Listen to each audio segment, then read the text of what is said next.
But also politicians of all persuasions have, generally speaking, a pretty ropey track record on picking and backing winners. Innovators innovate. Ministers, I completely accept, like you in your time, create the environment in which those innovators can either do it and, as you said yourself just a moment ago, get it to market and find that there's demand for it.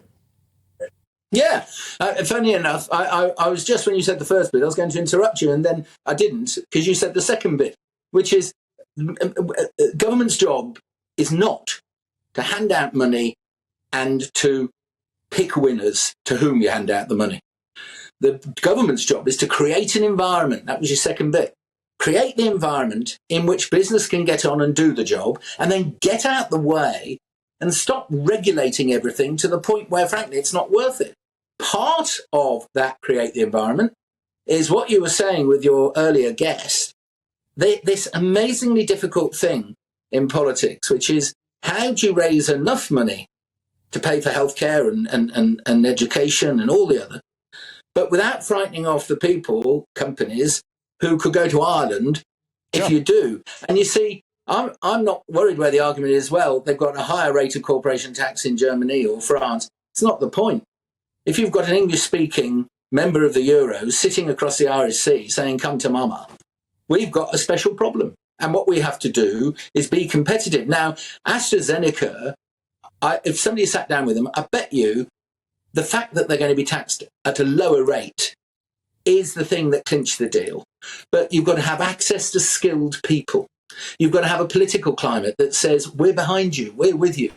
And you have to have ministers in all departments who say, how can we help you?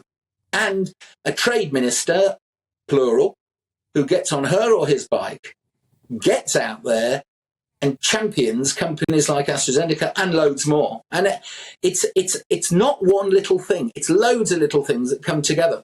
And it's so important to do it. I'm very pleased. When I was trade minister, I was 50% in the Department of Business and 50% in the Foreign Office.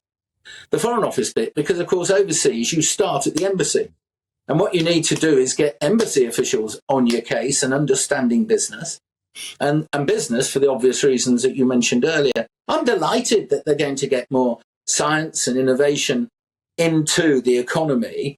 I bet you there were loads of journalists and quite a few politicians who were quite upset that we didn't go into recession, because they love, the sackcloth and ashes. Oh my God, we're failing.